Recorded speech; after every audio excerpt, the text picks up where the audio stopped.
So I'm Liz Ramos. I'll be moderating this on the back end. I'm from California, a high school history teacher, and I'll turn it over to the next person.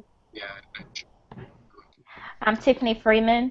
I live in Mobile, Alabama, but I am the district instructional technologist for Hattiesburg School District in Hattiesburg, Mississippi.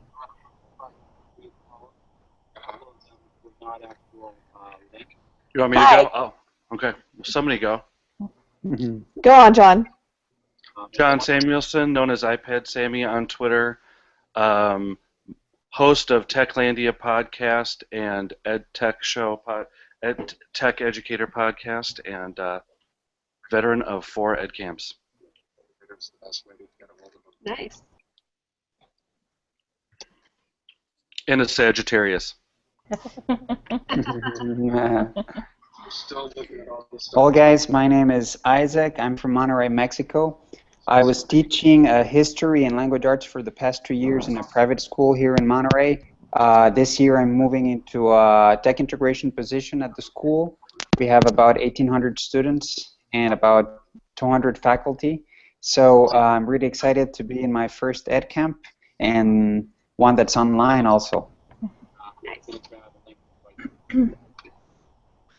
I'll go. Hi, I'm Anna Searcy. I teach at a public high school history in Chicago. I teach in a one-to-one classroom environment, and this is my 4th Edcamp.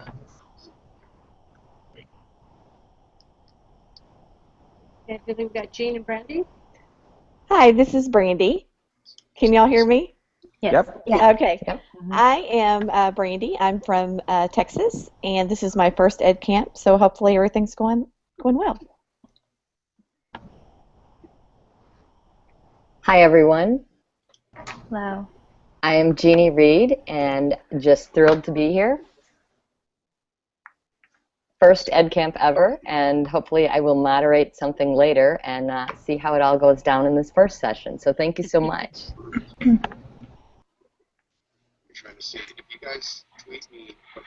Okay, so we'll turn it over to Tiffany, who will be facilitating our discussion. Okay, guys. Well, like I said, this is my first ever Edcamp, and I've been on Twitter for a couple of years, and I've just recently realized the power of using it as a professional development tool. I was one of those people that kind of didn't get it at first. So I'm just having my mind blown right now. I went to ISTE and found a lot of people that I could add to my PLN, and that is when I truly saw the power of using it as a professional development tool. So for those of you that have been using it longer, I'm very familiar with iPad Sammy's name because I've been following him for quite a while. So maybe he can speak to us about how he's used it as a professional development tool, and then everybody else can just kind of chime in and talk about the things that they've learned and questions that you still have.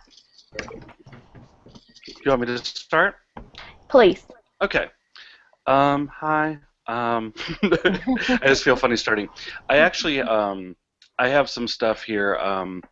One of my friends, Jeff Herb, who does Instructional Tech Talk as a podcast, he's actually made up this terrific site, which I think is one of the first places where you can, and I'll screen share it in a second, where you can go ahead and just kind of give teachers the basics for what's going on with Twitter.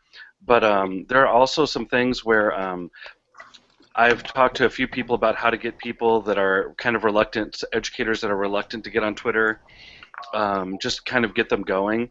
And a couple people have said that you should not even get them to sign up for accounts first, but just have them go ahead and use hashtags and follow hashtags. Like the edcampHOME hashtag would be a good place to start probably right now. And just kind of see what goes on. Or if you look behind me, that's my board right there of Twitter chats and the times that they're on. And if you picked one like a math chat or something, you could go ahead and have them just follow the hashtag math chat, just kind of explain what a hashtag is, and then slowly have them see the educators that share links and things like that. I tried to get, I ended up getting my staff on Twitter this year, all of them, at a professional development session. But just because you get them signed up and you get them a you know, you get them a bio and everything, you get all that stuff filled in. Doesn't necessarily mean that they're going to use it. It just means that they're signed up. So that's the first hard part. But then the second part is to try and actually get them engaged and to use it. And so really quickly here, I'll just go, and then I'll let somebody else talk. But let me see, I've got so many things here. Let's see. So this is Jeff Herb's site. It's at twitter.instructionaltechtalk.com, and so he really goes through and shows how to set up a Twitter site right here. He has basically kind of sketch-like directions that show you what to do. He has links that take you to the thing. He also has the basics, so then he shows you how to go through and gives you things on how to create a tweet, and it's very, very personalized. He's done a really nice job with this. And then his third step is he has kind of like a who to follow, because if you would like, we know that that's kind of one of the harder tricks is to get people who to follow, and so he put in some of the people that he thinks are just the basic people to go ahead and start as a starting point for them. I'll also throw in really quickly that if there are people out there, the one thing that I like to do is I like people to go to my homepage, and then I always show them lists, and I've made some lists of people. And so if you go to Twitter step 1 for lists of people, you can just kind of see, and there's 38 people on this list, and it's kind of an older list, but you can have them kind of click down and see the follow buttons of different people that they should go ahead and follow. And I think that that's kind of a good place. I kind of encourage people to lurk at first. But there you go. I'm sorry. Oops, now we're in Twitter screen share. But anyway, that's kind of my thoughts on it. I make it my personal mission to try and convert teachers over to Twitter because it is a very powerful, it's PD when you want it, basically. And you can personalize it to who you want to get it from and who shares links and things like that. So that's my little speech. But I think that's a good site if you're trying to get people over to Twitter. Have them sign up and just to have them lurk first. Don't even have them share stuff. That's pressure. Teachers don't like pressure. Hey, John, I'm sorry. Would you mind sharing the link here on the chat so that we can all have access to it? Sure. Or put it in the Twitter stream. Yeah, that's also helpful. No one will see the chat. Home. I will put it in the Twitter stream to go with our talk right now. Yes. Right. Great idea. Okay, you got it. It's coming right now.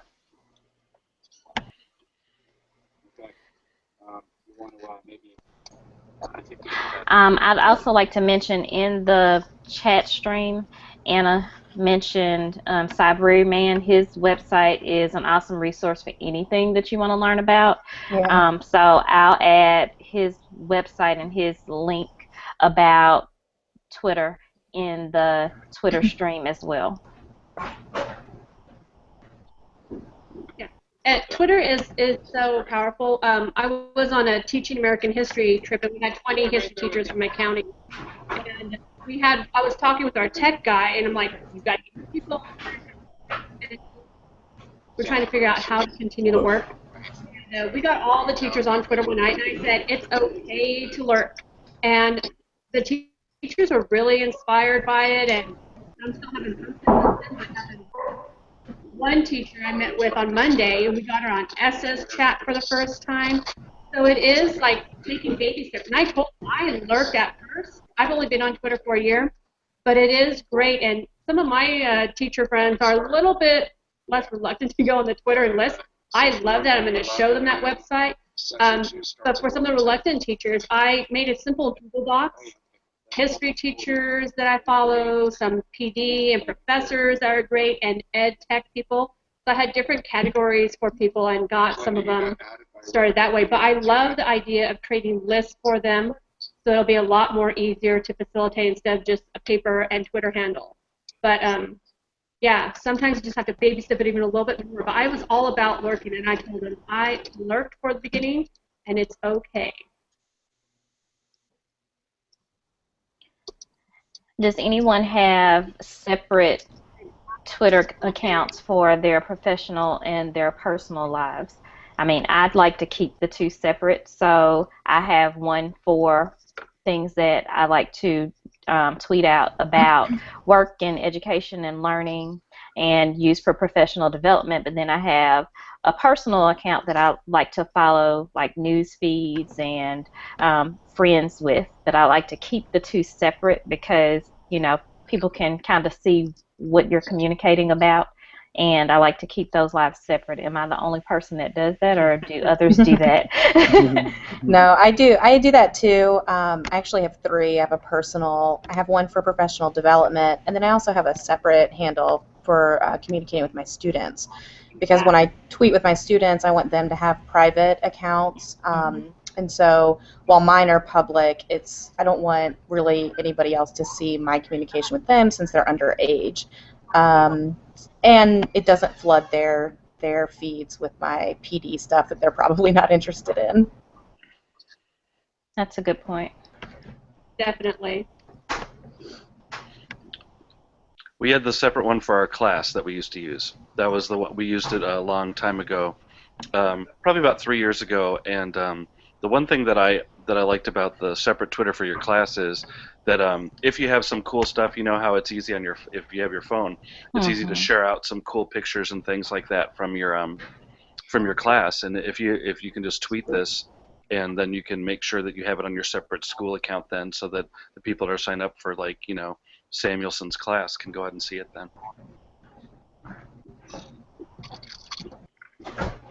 It is, and I also think it's a nice way to teach the kids digital citizenship. Like, you have your different voices for different times, and I model that. Like, I show my students, okay, here's the class. And they're like, why are we doing this sometimes? I'm like, well, look, and I'll go on to my History Techie one now. This is all the stuff I do, some ideas from other teachers, and so they see watching it in time, the different voices for different things. Like, when you go to college, a professor's not going to want to see probably what you do in your social life, but you need to have your different voices for everything, and then within that different voices, still be respectful about what you're doing in your personal Twitter voice. And I think it's a great way to model for students, and I would like to see more administrators. I just had a chat with my principal, about doing that, and I think, promote school stuff, but then use Twitter for the teachers. Have a Twitter account to push the great stuff that's out there for teachers. Exactly. I think people are reluctant to interact face-to-face, especially with an administrator, but I think they would be more open to communicate if it was done, over Twitter or some other type of social media, just because there's not that face-to-face confrontation. And I also think that at the same time, just following up on what you were saying, it gives teachers the opportunity to see admins not as someone really high above them, but just, at the same level. And that's what the amazing thing that Twitter does. It's the same thing for us and our students. They don't see us anymore as the voice in the classroom, but they have a voice too. They have, an opinion, and it's really a great idea. I just also wanted to share here on Twitter a project that we did in our history class, in which the students ran a Twitter chat, actually. And so let me go ahead and actually share that here on the chat and on the tweet deck, so that everybody can actually and the most amazing thing that I was able to take away from that particular experience was the fact that, they were in charge of the whole process. I was just, guiding them, giving them directions in general, coaching them, but they really took ownership in the process. They were the ones that came up with the questions. They were the ones trying to get their friends on board. So it was really a cool experience that we were able to have this year. Yeah, I think that what you're saying, Isaac, is kind of important, because once we as teachers learn how to use Twitter, we can kind of teach our students responsibly how to use it. One of the great examples that I have from this year of kind of jumping in and using it with my students is we had gone to several lectures of journalists and historians, I teach social studies, who'd come to Chicago, And then when my students wrote blogs about what they'd seen, they tweeted them to the authors. And then when they got responses from the authors, they really felt like they were kind of part of this dialogue, you know, either as a critique or as a kind of responsible reader. And I don't know, it was definitely something that my students were kind of into this year. And I was really proud of them. And I don't know, I think had I not been able to use Twitter on my own for PD, I wouldn't have been able to transfer that as well to my students. Absolutely. Well, I have a question. I am an administrator, and I really want to get my teachers involved with using Twitter. I had 2 teachers do it last year. What advice do you have from a teacher's perspective for me to get my teachers involved? That's a great question, and I'm really glad that we have, you know, admins here on the Google Hangout, because it can, you know, really have an opportunity for everybody to see this. But what I would suggest is maybe going by showing the results and the outcome. Sometimes if you try to, you know, convince people or make it mandatory, it's not perhaps the best way to go about it. But if you show the engagement, the ownership, the motivation level that the kids reach, I think that really motivates and encourages other teachers to be on board also. I don't think it's, you know, it happens overnight. It's a process that takes, you know, some time, but eventually people will be on board. Very good. Thank you. Yeah. I think another way that you could consider trying to get your staff to use it is to create a back channel during a PD session. Whether, I mean, you could start with today's meet if people are kind of nervous about Twitter and then they move towards Twitter later on. But having that back channel and showing how, you know, something that I think that teachers are maybe a little nervous about doing, because we sometimes tell, you know, we're brought up that you're not supposed to play with your phone while a presentation is happening, to kind of show the staff like there's a really valuable lesson here when there's a presentation happening or a discussion happening, that the back channel I think is a really good way to get reluctant teachers to try it out, especially those who maybe are a little shy about voicing their opinions. Just like we use with students, you know, we can be a little bit braver when we're in a kind of digital capacity. There are a couple of principals and instructional leaders that are on Twitter and have really pushed Twitter in their districts. One is the principal in New Milford, New Jersey, Eric Scheninger. So I would follow him, and also George Kuros. He's in Canada, but he's pushed Twitter for his district, and I got to attend one of his sessions at ISTE, and I mean, he's just amazing. You'll learn so much just by following those two, and everything that they do with Twitter, with their students and with their teachers, they actually publish. And so on their school's website and on their Twitter feeds, they talk about the process of getting teachers involved and how they did the whole rollout process, and so I think that'll be a great resource for you. Thank you, Tiffany. You're welcome. And if you follow George Kuros too, he is very dreamy as well. He's very easy on the eyes, as we like to say. That's real important. I do want to say that my principal is actually one of the people that was when we got our people to sign up at our staff this year. He's one of the most active Twitter users actually on our staff, and we just sat down and we made I think if you just sit down, and I hate to say make, but I mean if you just make everybody go through and take a half hour and just say, okay, here's, you know, what we're going to do. We're going to sign up for Twitter, and you don't have to use it right now, but we're going to get you through this first step. And then the other thing is that whenever I try and do PD, I always do try and get people onto Twitter. And so here's what I've got for you. I took some when I was just out in Arizona like a week ago, and I just put I embedded some sample tweets in there of people and like the links that they would go to, so they could see like the student workflow. And so I kind of just cherry picked some different things, like here's a free app kind of thing going on, and so I just cherry picked about 5 different tweets that I thought maybe would strike home for them, and I think we were pretty successful at getting some of the people from the Arizona. They were K through 3 teachers, but I think we were pretty successful at getting them on to Twitter and getting them out there a little bit. John, So, that's just kind a of the thought. idea I had, is to do exactly something like that when we return, to show everybody how to get on Twitter and have them make an account. And then I even had the idea of doing like a Twitter scavenger hunt after lunch one day and tweet out, places for them to visit and take a picture with their group they're with, just to make it fun to get them Yeah, on. that sounds like a great. Yeah, if you make it fun, and I think the thing that gets overwhelming is the sign-up process can actually be difficult because some people are on iPads and some people are on iPhones, and your district blocks this, and it wasn't really even. I've been trying to get them on for 3 years. It wasn't even likely for me to do it because we would click the hyperlink and the hyperlink would be blocked. So Twitter wasn't blocked, but the hyperlinks were blocked. Once they unblocked the hyperlinks, a lot more people saw the value then, because I could actually go, oh, it goes to this. And so I think that's pretty good. But yeah, I think if you sign them up and just dedicate like 20, 25 minutes and then leave it alone for a little while and then come back to it later on, that might be a way to do it as well, instead of just kind of overwhelming them with Twitter in like an hour and a half or whatever. Yes. Take a little short burst.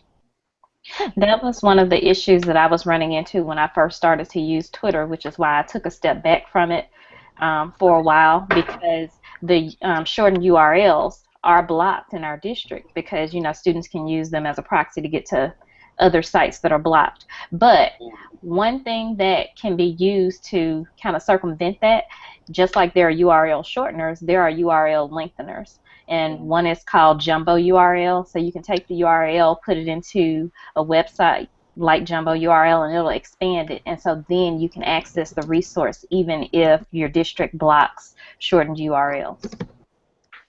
That's cool. I never heard of that before. Yeah. No. I guess if you can shorten it, you can lengthen it. Yes. That's what she said. Yes. So, I'm sorry, I always have to work at "that's what she said" in. I'm sorry. Somewhere. That's, Yeah, you know, put it in there it's somewhere. Saturday. It's Saturday. We've got to lighten up a little bit at some point.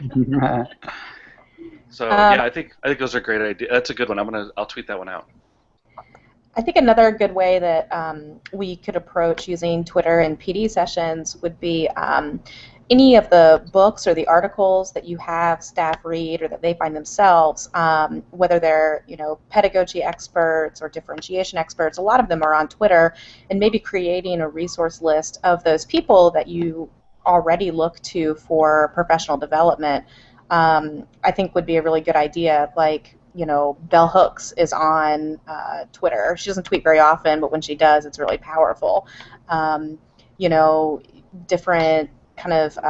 Different leaders in the educational field, whether it's technology or whether it's people who are kind of known for gamification or science, anything that you're already using as resources. If you find them on Twitter and create a resource list, that might be helpful for teachers too, to see the legitimacy of how it's useful, because I think that some people kind of think that Twitter is just for following celebrities or kind of retweeting benign quotes, but showing that there are legitimate educational leaders is really helpful too. That's a great idea. And if you could replace like grade level or subject area team meetings with a Twitter session, I think teachers would be really early to adopt that. I can reclaim some of my time and stay in my classroom and participate in a Twitter chat with this particular hashtag. I think they would really be quick to say, okay, yeah, I'm all about this Twitter thing. One less meeting to go to. Yes, they would love that. I did that this year. I had a virtual staff meeting, and everybody participated. Yeah. They didn't have to go to the library. Yes, because we know a teacher's most valuable asset is time. Exactly. Yeah. Hey Tiffany, I was going to ask you. I can't find the Jumbo URL thing, so I found Shady URL and Huge URL, but they're just being. One of them takes it and makes it shady, and then the other one takes it and makes it obscenely long, so that it's like obnoxious. So is it really Jumbo URL? Is it .com, or what do you think it is? Let me see. Because I went into a whole world that I don't think I really was prepared for. I'm like, shady URL, what's that? There's longuRL.com. Okay.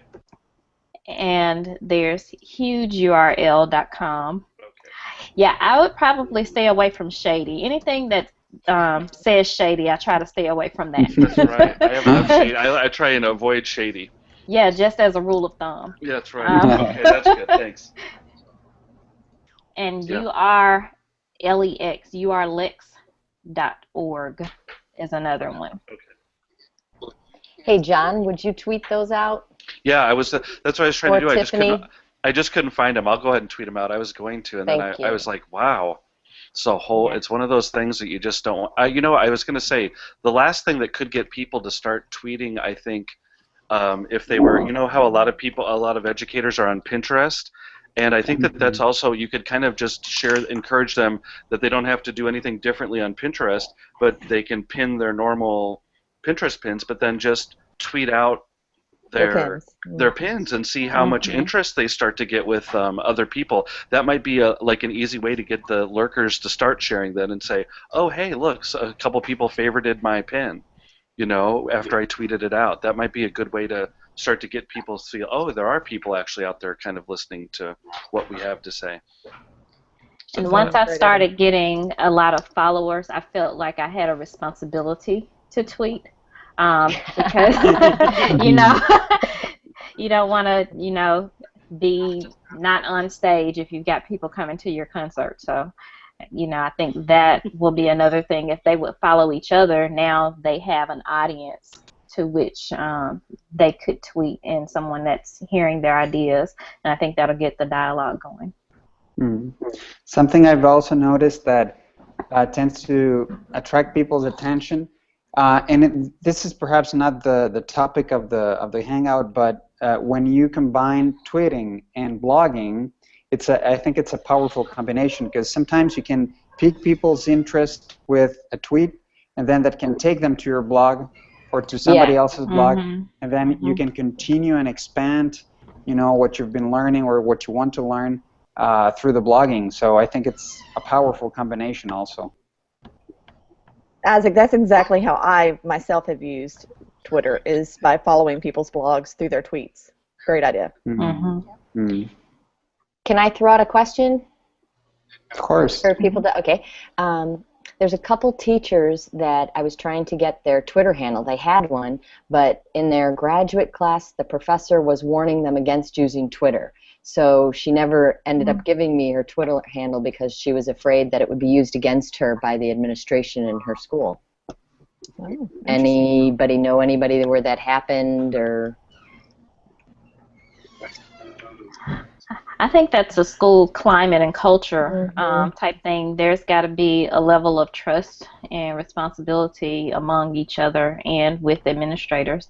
And what we mentioned earlier about having a separate identity for professional and personal, I think could address that, because now, even if you do follow me on Twitter, I'm only tweeting things about education and learning and benign things, and so there's nothing that could get me in trouble, or nothing that I'm sharing that I don't want others to see. Everything is above board, and I know that this could only be used against me positively. There's nothing that can be used against me negatively here. I just wondered if anybody had heard anything negative about it being used against them in their workplace. No, more Facebook than anything. Yes, I was going to say Facebook. I have to say, there's nothing on. I mean, I have my Facebook. I wish I could get off Facebook, to tell you the truth. But the reason I don't was just because I had the same thing happen yesterday. I've moved around a lot. I've been in Alaska, Las Vegas, Chicago. I'm down in Texas now, and I'm old, so I've had kids that I still like to stay in contact with, and I actually friend kids after they're out of my class on Facebook. Oh. And I had this girl yesterday, and she must be, she's in college now, but she tweeted a picture of all of us in 5th grade and then tagged me in it. Aww. And it's like some of those things, and you're just like, that's the only reason I don't get off Facebook, or else I probably totally would get off Facebook. But I mean, that's why I'm just careful. So I have my old students out there, but I don't really share anything that I'm not comfortable with sharing with everybody. It's kind of how I teach anyway. It's like, just leave it all out there. So I don't know. I guess I could get in trouble, but I don't really tweet anything that's bad. I mean, it's just, if our Facebook share anything that's horrible, unless you consider my Pinterest board, which then that is horrible. You're creating addicts when you do That's that. right. That's right. Yeah. I mean, I even tweet, as a social studies teacher, it's kind of hard for me to not, but I even tweet political things. My students can find my professional Twitter, but I'm not really that concerned with them finding out about my political leanings. But I'm also a union delegate, and so I also tweet things that are critical of the district. Nothing too over the top, but I mean, there's a certain amount of risk that I've decided to take. It's nothing unfounded or unreasonable, but questions that I have about Common Core and questions that I have about the Charlotte Danielson model, because it does lead to a dialogue. I typically leave them, there are statements that are open-ended and ask for other opinions, but I think that the more comfortable you become, I mean, I always think this is still something that I would be comfortable saying to my principal, or this is something that I would be comfortable telling, a student's parent. That kind of goes through my mind as well, but I'm not, not everything is totally neutral, to keep it interesting, I guess. Yeah, and I also think that the great thing about that is it shows everybody else that you're an authentic learner also. Right, and right. That, so it really shows them that not only the content, but the fact that they need to be able to learn as you are, that you have questions, that you don't have all the answers. Yeah. I think that's a great model, a model for students of, how to be a citizen, because you are going to have opinions about everything, hopefully, as an educated person, and showing them that, yes, I do have opinions, but there's still a way to frame those so that, I can maintain my professionalism. Yeah, exactly. And it doesn't mean that you're imposing those on them. It's just you sharing what you believe in. Right. And in Chicago, you're critical of the school district? I Oh know, my gosh. I know, it's really... I never would have thought that. I thought our great Secretary of Education, Arnie Duncan, came from Chicago, and he has so many great ideas. It is. It's very emotional right now, so Edcamp is a good thing for me. Oh, I bet. I'm in Chicago now, and the news is amazing. Yeah, I mean... They just sent out an email yesterday. They laid off a bunch of teachers, and then we got a post-layoff email about whether or not you needed counseling the year. So it's a little, it's a little tense right now. I bet. And they're closing all those schools too, right? Yeah. They've already made the decision. Yeah, already done. So. Oh, that's too bad. Incredible. I'm from Chicago, so. Yeah. I'm visiting my parents now in Chicago. Oh, yeah? Yeah. And Chicago is North Mississippi, so yeah, that's right. That's right. Everybody from Mississippi has family in Chicago. That's right. But remember, we're all Mexico's hat, right? That's we're the hat of Mexico. Yes, I know.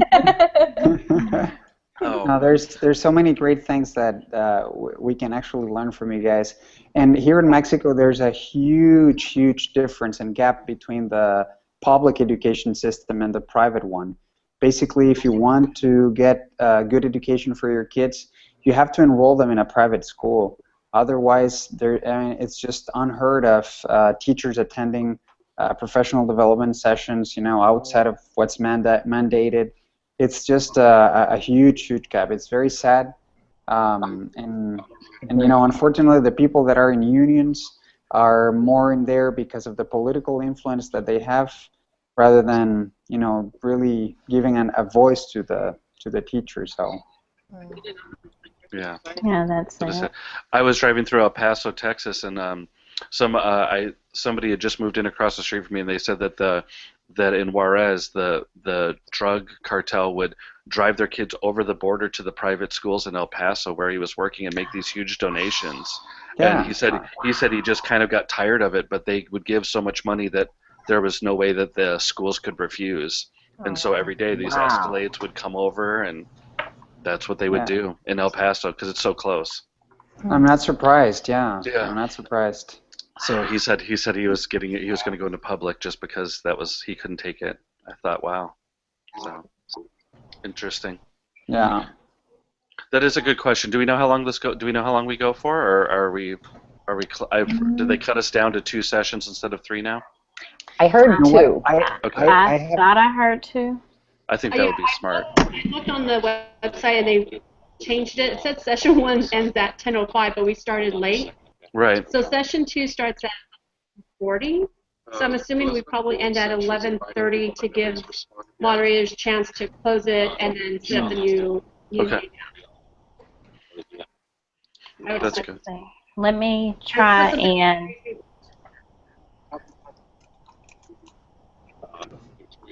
Yes, we could see too. I could hear him chatting in the background. Mm-hmm. So do we have a list? We should start to make a list of just all of our Twitter names. That is what we should do. Yeah. Right. We can do that. I've got I know Isaac's because I following. favorited.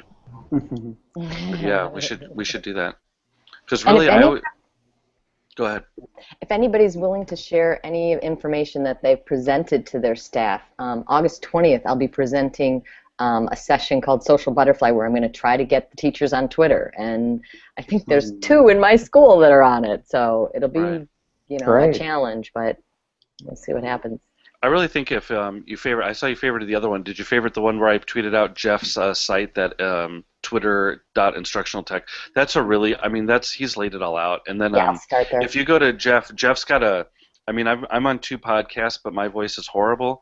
Jeff's got like a smooth voice, and he could really be in radio. But when he gets back from his honeymoon, he's INST Tech Talk.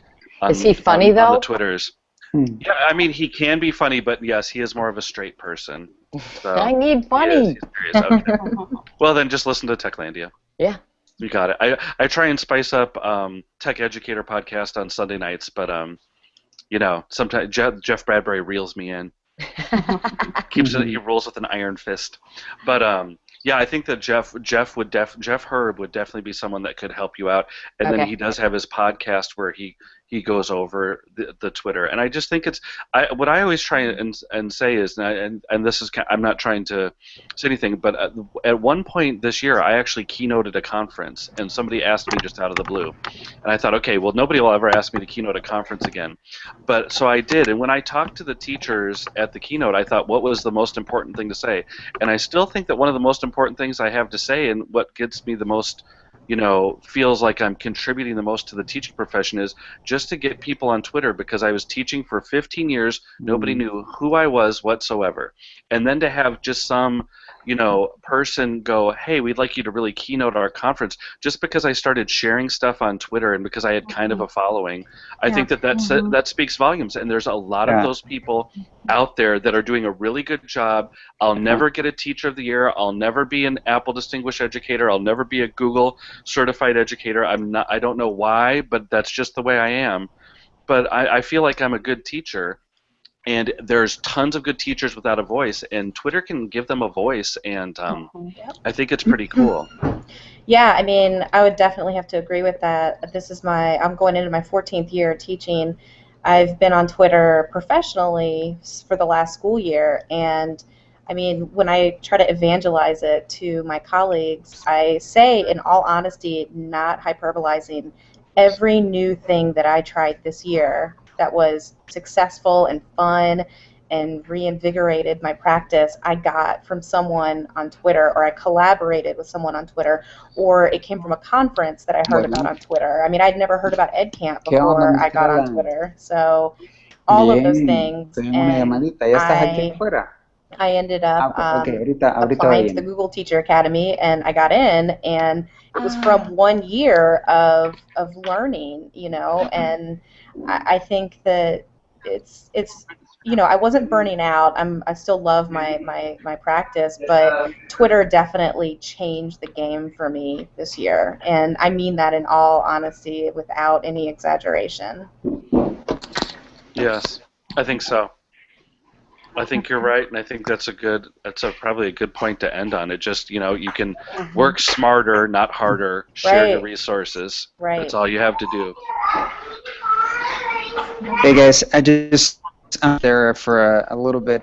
I just wanted to share. You were trying to get some resources. I wrote a blog post maybe 2 months ago about The title is Are Twitter and Educational Standards Divorced?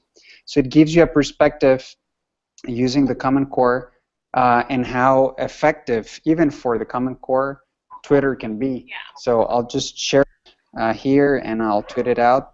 So you guys, if you feel like if it's useful, then feel free to use it. Okay, great. Sounds good. All right, Okay, so I see I that think, people. I think people are starting the other one now. It looks like right. too. Yeah. All right. Thank Hey, it's you, good everyone. talking to you all. Yeah, this Yeah, was it's great. been really great. Thank you. It's been very productive Yes. and great to get to know you. Yeah. I know that I'm following several of you, but the ones I'm not, I will definitely follow Same you. here. Yeah. That's All where right. to reach me. See you all Thanks, on Twitter. everybody. See ya. Bye. Yeah. See you on the Bye. web. See you on Twitter. Resend out the invites. Sorry. Yeah, we just